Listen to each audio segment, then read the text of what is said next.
In today's world, many products are developed and marketed by companies for the sole purpose of getting the consumers to spend more money on supplementary products that are required for the original product to maintain its function. This practice is known as the razor and blades model, and has been perfected by many of the world's largest corporations over the past century and into the new millennium. In this video, we're going to take a deep dive into... Okay, maybe not a deep dive, this is my first video, into what exactly is this business model, some examples, and how it can be abused to exploit and in many cases rip off the consumer.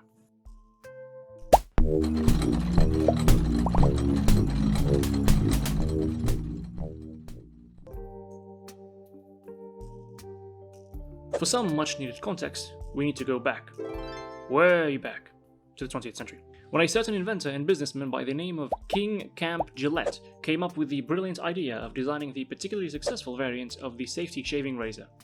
While several models of the latter existed before, Gillette's model would make the concept more convenient, affordable, and by extension more marketable through the use of thin, cheap, and disposable stamped steel blades.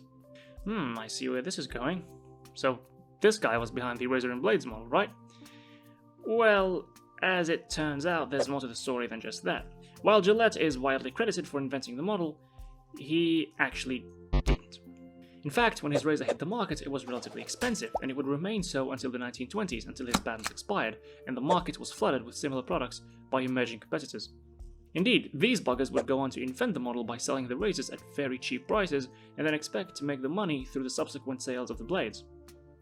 Of course, it wouldn't be long for the Gillette company itself to adopt the model pioneered by its competitors.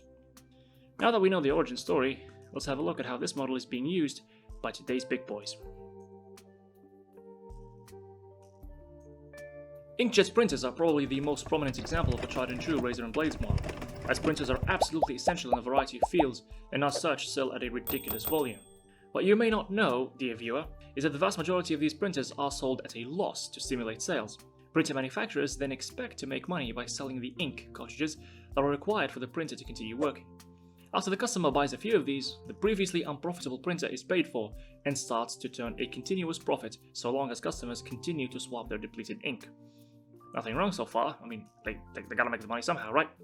Well, dear viewer, I regret to tell you that the methods employed by these manufacturers are at best shady, and at worst, just plain scammy. Let me explain. As stated before, the printers are sold mostly at a loss and rely on the subsequent sales of the ink to turn a profit. So the makers of these printers have a very strong incentive to force their customers to buy more ink at a more frequent basis.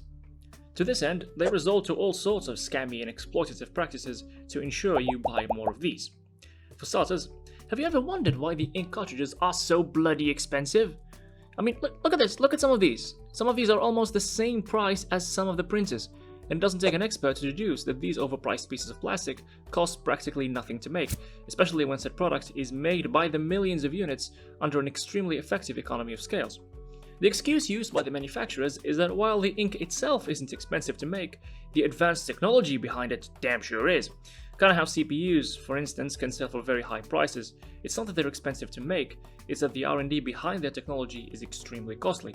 However, this sadly doesn't apply to the printing ink technology, which has barely changed in quite some time. The only part of this technology that has evolved is this tiny thing right here. This chip acts as the middleman and allows the hardware inside the printer to communicate with your other devices. Manufacturers claim it's there to ensure the machine runs smoothly, but in reality, what it's actually for is to get you to buy more ink in various ways, such as telling the printer to stop working entirely if even one of the colors is close to depletion, as well as false low ink alarms. Customers are also forced to only buy the ink from the seller of the printer because it's proprietary and any other ink cartridge won't work. This is only scratching the surface of how scammy these practices are. Austin McConnell did a great video that goes into more detail on how ink cartridges are little more than a glorified scam, so do check that video. And yes, I like to shout out the little guys every now and then. The video game industry is another good example of the razor and blades model, although significantly less shady. Its origin can be traced as far back as the early 1980s, when the then industry juggernaut Atari was the exclusive publisher for its console, the notorious A2600, one of the very first home consoles. This drove Atari to sell the consoles at a loss to create a massive market for them, and then turn the actual profit from selling the games. This, among other reasons, explains why most A2600 games were hot garbage. This whole scheme fell apart, however, when other publishers, namely Activision, took off. But that's a story for another day. More recently, current console market leaders Sony and Microsoft started practicing this model with their 6th generation consoles, the PS2 and the Xbox. With high development and manufacturing costs, they sold the consoles at a loss and expected to make up for it with software sales. This practice continues today with the PS4 and the Xbone, and most likely will with the upcoming consoles, the PS5 and the Xbox Series X. And because under a minute isn't long enough for a segment, I am now going to artificially extend it with a very different but much more recent example, Bethesda's Fallout 76. While it's not exactly a very good example, like the previous two, taking the piss at Bethesda isn't likely going to offend anyone. Anyway, if you've been living under a rock for the past 2 or so years, here's a quick rundown. Fallout 76 is a broken mess of a game, riddled with bugs, exploits, and an in-game store, the creatively named Atomic Shop, which sells in-game items in exchange for atoms and in-game currency that can be purchased with actual money. In an attempt to get more players to play the bloody thing, Bethesda swiftly followed the game's release with a series of consecutive price drops, falling to $30 only 2 weeks after release. The ploy is obvious, I'll let Internet Historian explain it. But to Bethesda, it's worth selling the thing at a price close to zero, because it brings people into the Atomic Shop, which is where the real margins are, and it inflates the poor sales figures. That's the second shout out to a little guy this video. Unlike other games that rely on sales to make a profit, the idea here is to get as many people in as possible by lowering the entry barrier. Those new players in turn might just be willing to drop a few bucks on the Atomic Shop. In its defense, the idea of an in-game store in an online game is not inherently bad, as some form of monetization is needed to pay the bills for the service maintenance and further expand the game with updates. Unless, of course, said items happen to have gameplay value, which was exactly what Bethesda added to the Atomic Shop several months after release, incentivizing players to spend money to progress faster and slowing down regular progression. This pay-to-win fiasco was preceded by a couple other dodgy practices, namely the so-called discount on some items, except of course there was no discount and said items were released at, quote, half price to create a false sense of urgency. Other items were also released as timed exclusives, as in they would be unavailable after a certain date. But, you guessed it, this was also false, and those items remained on the store even after said dates expired. Oh, did I also mention that these prices are outrageous? Alright, here's a few more examples, then let's get out of here. Phone manufacturers have recently been purging the headphone jack from their flagship lineup.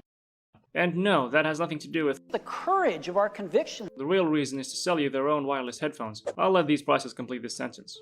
At least with phones, you have the choice of which wireless headphones to buy. The same cannot be said about Apple's lineup of MacBooks since 2016, which not only removed all the standard I/O and replaced it with Thunderbolt 3 ports, which, while powerful and versatile, can't do jack on their own, but also designed their machines in such a way that third-party dongles and adapters cause all sorts of problems, forcing you to buy only from them. I'll let some of these prices finish this sentence. If someone actually winds up watching this, thank you for making it this far, and if you enjoyed the video, then maybe consider sharing it with a friend whom you think might get a kick out of it. Thank you very much for watching, and I hope you learned something.